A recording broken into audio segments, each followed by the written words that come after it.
നമ്മുടെ കേരള യൂണിവേഴ്സിറ്റിയിൽ വലിയ അടി നടന്നുകൊണ്ടിരിക്കുക. അടി എന്ന് പറഞ്ഞാൽ ശാരീരികമായിട്ടുള്ള ഉപദ്രവമല്ല, തമ്മിലടി എന്ന് പറയുന്നത് ചാൻസലർ, അതായത് ഗവർണറാണല്ലോ by virtue of his office as governor, അതായത് ഗവർണറുടെ ഓഫീസ്, ഗവർണർ എന്നുള്ള ആ നില ഉള്ളതുകൊണ്ട് തന്നെ അദ്ദേഹം ഈ കേരള യൂണിവേഴ്സിറ്റിയുടെ ചാൻസലറാണ്. അതുപോലെ തന്നെ മറ്റ് യൂണിവേഴ്സിറ്റികളിലും ഓരോ യൂണിവേഴ്സിറ്റിയും ആക്ട് ഉണ്ട്. കേരള യൂണിവേഴ്സിറ്റിയുടേത് യൂണിവേഴ്സിറ്റി ആക്ട് ഓഫ് 1974 ആണ്. കേരള യൂണിവേഴ്സിറ്റി ആക്ട് ഓഫ് 1974 ആണ് ഇതിൻ്റെ നിയമം. അപ്പോൾ ഇതിൽ എന്തൊക്കെയാണ് ഇവരുടെ പവേഴ്സ്, അധികാരങ്ങളെന്ന് നമുക്കൊന്ന് നോക്കാം.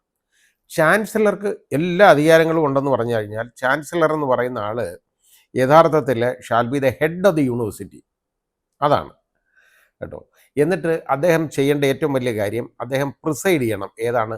സെനറ്റിൻ്റെ മീറ്റിങ്ങുകൾ ഉള്ള സമയത്ത്, ഇവിടെ ഉള്ള സമയത്ത് അത് അദ്ദേഹം പ്രിസൈഡ് ചെയ്യണം. അല്ലെങ്കിൽ പിന്നെ അതുപോലെ കോൺവൊക്കേഷൻ ഓഫ് യൂണിവേഴ്സിറ്റിയുടെ കോൺവൊക്കേഷൻ ബിരുദദാനം നടക്കുകയാണെങ്കിൽ അതിൽ അദ്ദേഹം പാർട്ടിസിപ്പേറ്റ് ചെയ്യണം. എന്നാൽ അവിടെ പ്രത്യേകതയുണ്ട്, സിൻഡിക്കേറ്റിനകത്ത് അദ്ദേഹം തന്നെ പ്രിസൈഡ് ചെയ്യണമെന്നൊന്നും പറഞ്ഞിട്ടില്ല നിയമത്തിൽ. ഇത് ഞാൻ പറഞ്ഞത് സെക്ഷൻ 7(2) ഇനി അതേപോലെ തന്നെ അദ്ദേഹത്തിന്, അതായത് ചാൻസലറിന് 7(3) സെക്ഷൻ 7(3) അനുസരിച്ച് അതോറിറ്റീസ് ഓഫ് ദ യൂണിവേഴ്സിറ്റി, അതായത് ഏതെങ്കിലും അതോറിറ്റീസ് ഓഫ് ദ യൂണിവേഴ്സിറ്റി, അത് ആരാന്ന് ഞാൻ പറഞ്ഞുതരാം. അതോറിറ്റീസ് ഓഫ് ദ യൂണിവേഴ്സിറ്റിയുടെ ഏത് തീരുമാനങ്ങളും കേട്ടോ ക്യാൻസൽ ചെയ്യാം, അനൽ ചെയ്യാം ഉള്ള അധികാരമുണ്ട് കേട്ടോ. അതായത് നിയമാനുസരണമല്ലാത്ത തീരുമാനമാണ് എടുത്തേക്കുന്നതെന്നുണ്ടെങ്കിൽ, അതോറിറ്റീസ് എടുത്തേക്കുന്നതെന്നുണ്ടെങ്കിൽ, അതോറിറ്റീസ് എന്ന് പറയുന്ന ആരൊക്കെയാണെന്നറിയോ? യഥാർത്ഥത്തിൽ സെനറ്റ്, പിന്നെ അടുത്ത സിൻഡിക്കേറ്റ്, പിന്നെ അക്കാഡമിക് കൗൺസിൽ തുടങ്ങി ഇങ്ങനെയുള്ള കുറേ കൗൺസിലുകളും ഒക്കെയാണ് ഈ അതോറിറ്റീസ് ഓഫ് ദ യൂണിവേഴ്സിറ്റി. അവർ നിയമാനുസരണമല്ലാത്ത തീരുമാനമായി എടുത്തേക്കുന്നതെന്നുണ്ടെങ്കിൽ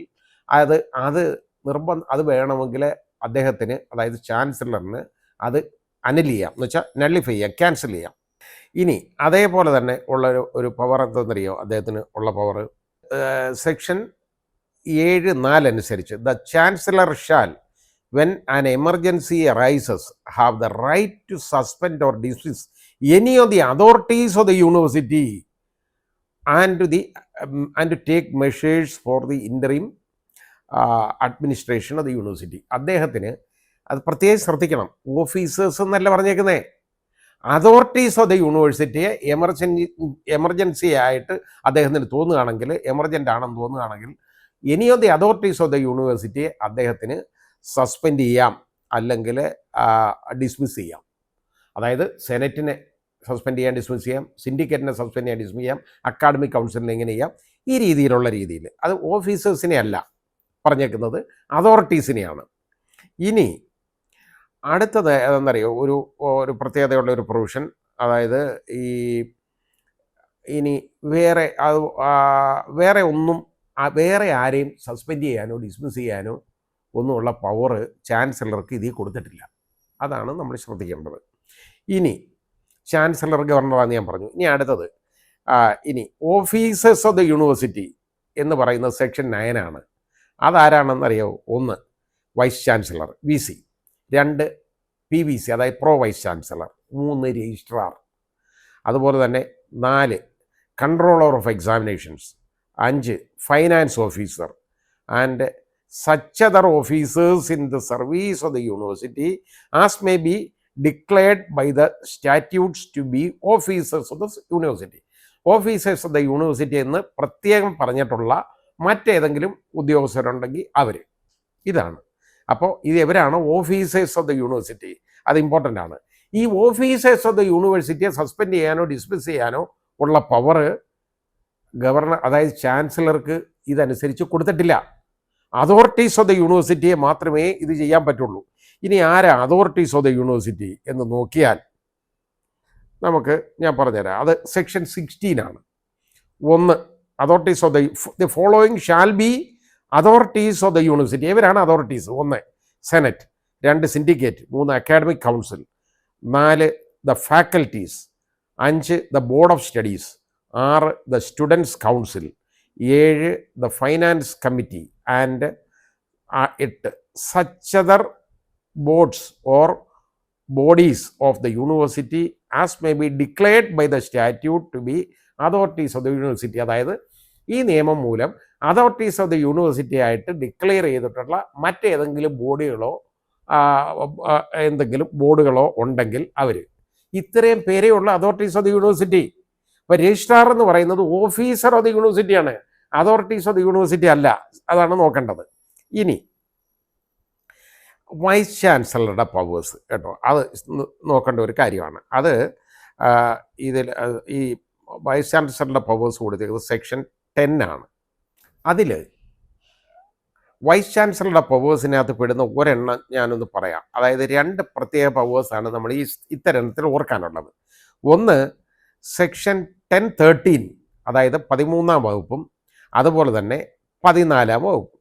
ഈ 13-ാം, അതായത് സെക്ഷൻ 10(13), അതായത് ഉപവകുപ്പ് 13-ാം ഉപവകുപ്പ് അനുസരിച്ച് if at any time except when the syndicate or academic council is in session, അതായത് അക്കാഡമിക് കൗൺസിലോ സിൻഡിക്കേറ്റോ സെഷനിലില്ലാത്ത, അതായത് അവർ കൂടാത്ത ഒരു സമയത്ത്, ഏതെങ്കിലും സമയത്ത് വൈസ് ചാൻസലർക്ക് തോന്നുക എമർജൻസി വന്നേക്കുന്നു, ആരെയാ, immediate action involving exercise of any power vested in the syndicate or the academic council.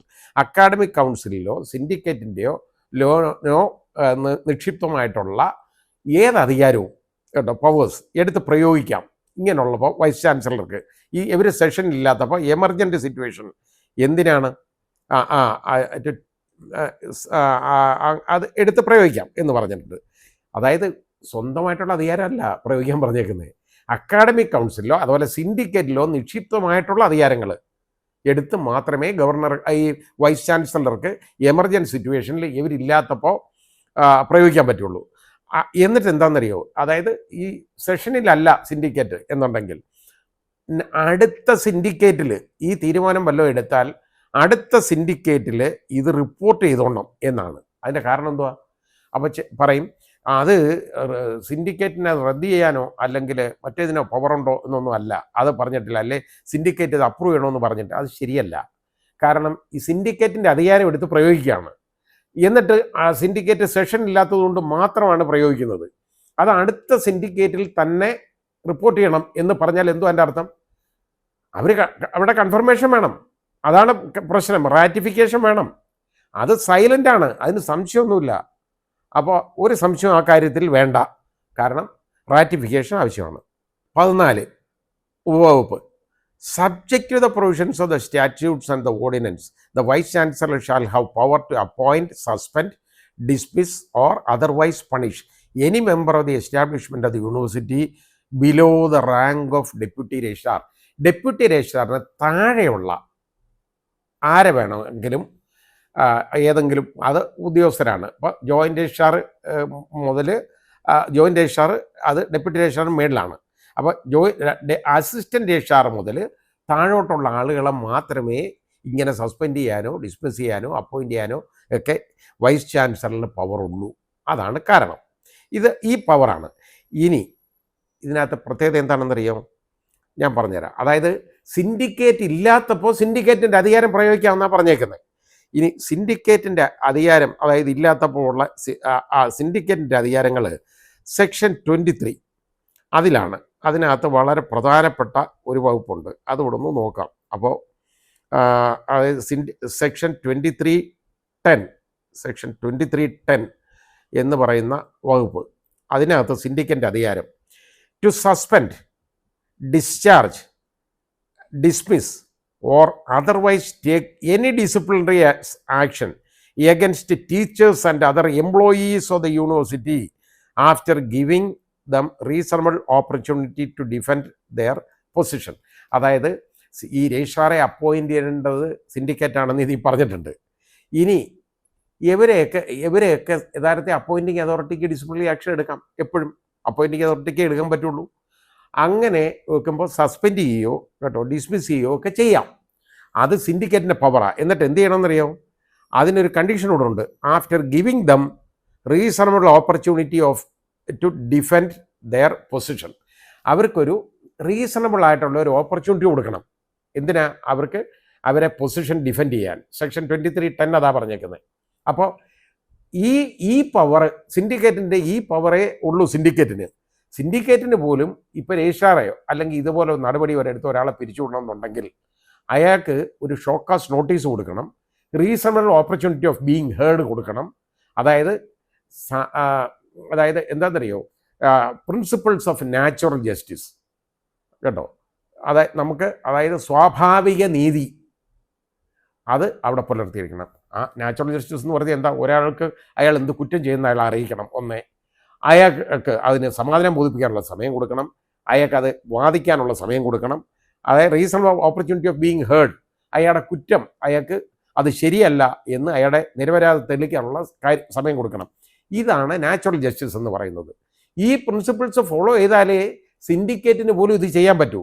അപ്പോൾ സിൻഡിക്കേറ്റിൻ്റെ പവർ വൈസ് ചാൻസലർക്ക് എടുക്കാം എന്നുണ്ടെങ്കിൽ ഈ പവറേ എടുക്കാൻ പറ്റുള്ളൂ. അപ്പോൾ നേരെ അതായത് രജിസ്ട്രാർ ചെയ്യുന്ന സമാധാനമൊക്കെ ചോദിക്കണം, അയാളുടെ വാദം കേൾക്കണം. ഇതെല്ലാം ചെയ്തതിന് ശേഷമേ വി സിക്ക് ഈ രജിസ്ട്രാറെ സസ്പെൻഡ് ചെയ്യാൻ പറ്റുള്ളൂ, അല്ലാതെ ഒന്നും ചെയ്യാൻ ഒക്കത്തില്ല. അപ്പോൾ ഇവിടെ ഈ സസ്പെൻഡ് ചെയ്തത് ആ രീതിയെ തെറ്റാണ്. അതുകൊണ്ടാണ് ഞാൻ നേരത്തെ കഴിഞ്ഞ വീഡിയോയിൽ പറഞ്ഞത്, ഈ ഓർഡർ നള്ളിറ്റിയാണ്, ഇതിന് യാതൊരു വിലയില്ല, ഇത് അൾട്രാവയസ് ആണ്, കാരണം ഇത് ഈ പവർ ഇല്ലാതെ ചെയ്തേക്കാണ്, അതുകൊണ്ട് ഇത് ഇഗ്നോർ ചെയ്യണം, ചവറ്റുകൊട്ടയെ കളയാനുള്ള വില ഇതിനുള്ളെന്ന് പറഞ്ഞു. ഇതിനെ തർക്കിക്കാൻ പോരെന്ന് പറഞ്ഞു. കേൾക്കാതെ അത് കണ്ടോ ഇല്ലയോ എന്ന് എനിക്കറിഞ്ഞൂടാ, ഹൈക്കോടതി കൊണ്ടു കൊടുത്തേക്കുന്നത് നിൽക്കാത്ത ഒരു ഓർഡർ, അത് ചലഞ്ച് ചെയ്യേണ്ട കാര്യമുണ്ടോ? ഇത് ചലഞ്ച് ചെയ്യാൻ പോയി കഴിഞ്ഞപ്പോൾ എന്താ സംഭവിച്ചേ? അപ്പോൾ ഹൈക്കോടതി എന്നുള്ള ചോദ്യം ഈ കൊടിപിടുത്തവും പിന്നെ ഭാരതാംബയൊക്കെ ആയിട്ട് മാറി. ഇതിൻ്റെ ഒന്നും ഒരു കാര്യവും ഇല്ലായിരുന്നു. ഇത് ഹൈക്കോടതി വലിച്ചുകൊണ്ട് പോകേണ്ട കാര്യമില്ല. ഇനി ഇത് കഴിഞ്ഞിപ്പോൾ എന്താ സംഭവിച്ചേക്കുന്നത്? അടുത്തത് ഇപ്പം ചാൻസലർ കയറിയിട്ട് ഇനി പുതിയ ഒരു വൈസ് ചാൻസലർ കയറി പുതിയ ഒരാൾക്ക് ചാർജ് കൊടുക്കാൻ പറഞ്ഞു. അങ്ങനെ കൊടുക്കാനൊക്കത്തില്ല, കാരണം സിൻഡിക്കേറ്റ് റദ്ദാക്കി ഈ തീരുമാനം. അപ്പം സിൻഡിക്കേറ്റ് ശരിയല്ല, സിൻഡിക്കേറ്റിൽ ഞാൻ ഇറങ്ങിപ്പോയി കഴിഞ്ഞാണ് ഇത് വന്നതെന്നൊക്കെ സിസാ തോമസ് പറഞ്ഞ് അതൊന്നും ശരിയല്ല. സിൻഡിക്കേറ്റിൽ നിയമം അനുസരിച്ച് ഈ സിൻഡിക്കേറ്റിൽ ഈ അധികാരം ഒന്നും സിൻഡിക്കേറ്റിന് തന്നെ പോലും ഇല്ലാത്ത അധികാരങ്ങൾ ഇവർക്ക് ചെയ്യാൻ പറ്റുമോ? അപ്പം ഒരാളെ പറഞ്ഞു വിടണമെങ്കിൽ അയാളുടെ സമ്മാനം ചോദിക്കണം, അയാൾക്ക് അവസരം കൊടുക്കണം. ഇതെല്ലാം കഴിഞ്ഞപ്പോൾ അവർ അങ്ങ് റദ്ദാക്കി, സിൻഡിക്കേറ്റ് ഇത് റദ്ദാക്കി. അപ്പോൾ സിൻഡിക്കേറ്റിൻ്റെ തീരുമാനം എന്താണ്? ഏതായാലും ഇതിന് അനുകൂലമല്ലെന്നറിയാം. അപ്പോൾ ഇനി സിൻഡിക്കേറ്റ് ആ ഉള്ള സമയത്ത് വേണ്ട, അപ്പോൾ സിൻഡിക്കേറ്റ് സെഷനിലെന്ന് പറയാൻ ഒക്കത്തില്ല, സെഷനിലുണ്ടായിരുന്നു. അവർക്ക് സെഷനിലുള്ളപ്പോൾ അവർ ഏത് തീരുമാനം എടുക്കാം? അത് അജണ്ട ഉണ്ടോ ഇല്ലയോ എന്നുള്ളതൊന്നും പ്രശ്നമല്ല. സിൻഡിക്കേറ്റിന് ആ തീരുമാനം എടുക്കാം. സിൻഡിക്കേറ്റ് തീരുമാനം എടുത്തു, അത് റദ്ദാക്കി. ആ തീരുമാനം റദ്ദാക്കി കഴിഞ്ഞപ്പോൾ എന്താ? ഇനി പുതിയ ഒരാൾക്ക് ചാർജ് കൊടുക്കാനുള്ള തീരുമാനം. അതും സിൻഡിക്കേറ്റിൻ്റെ അധികാരമാണ് എടുത്ത് പ്രയോഗിക്കേണ്ടത്. അതും എല്ലാം വിവരക്കേടായി ചെയ്തു വെച്ചേക്കുന്നത്. ഇനിയിപ്പോൾ ചാൻസലർ കയറി ഈ രജിസ്ട്രാറെ സസ്പെൻഡ് ചെയ്യുന്നിരിക്കട്ടെ, അത് ചെയ്യാൻ ചാൻസലർക്ക് പവറില്ല ഈ നിയമം അനുസരിച്ച്, ഒരിക്കലും ഇല്ല. അപ്പം ഗവർണർക്കും പവറില്ല, ഒന്നും ചെയ്യാനൊക്കത്തില്ല. അപ്പോൾ ഇത് ആകെപ്പാടെ കുളമായിട്ട് ഇങ്ങനെ കിടക്കുകയാണ്, പ്രശ്നമായി. ഈ പുതിയ ഒരാൾക്ക് അങ്ങോട്ട് ചാർജ് കൊടുത്താൽ, പുതിയ ഒരാൾക്ക് ചാർജ് കൊടുക്കണമെങ്കിൽ അത് സിൻഡിക്കേറ്റിൻ്റെ അപ്രൂവൽ വേണം, അല്ല ചുമ്മാ ഒന്നും ചെയ്യാൻ ഒക്കത്തില്ല. സിൻഡിക്കേറ്റ് അവർ വിളിച്ചു കൂട്ടിയിട്ട് നിർബന്ധമായിട്ടും അവരെ കൊണ്ട് തീരുമാനം എടുപ്പിക്കണം, ഇതിനകത്ത് റാറ്റിഫൈ ചെയ്യിപ്പിക്കണം, അല്ലാതെ ഒന്നും ചെയ്യാൻ പറ്റത്തില്ല. ഈ ചെയ്തേക്കുന്നത് മുഴുവൻ തെറ്റാണ്. നിയമപരമായിട്ട് ആകെപ്പാടെ എല്ലാം കൊടുപ്പോൾ കൂഴച്ചക്ക കിടന്ന് കുഴയുന്നവരെ കുഴഞ്ഞുകൊണ്ടിരിക്കുക.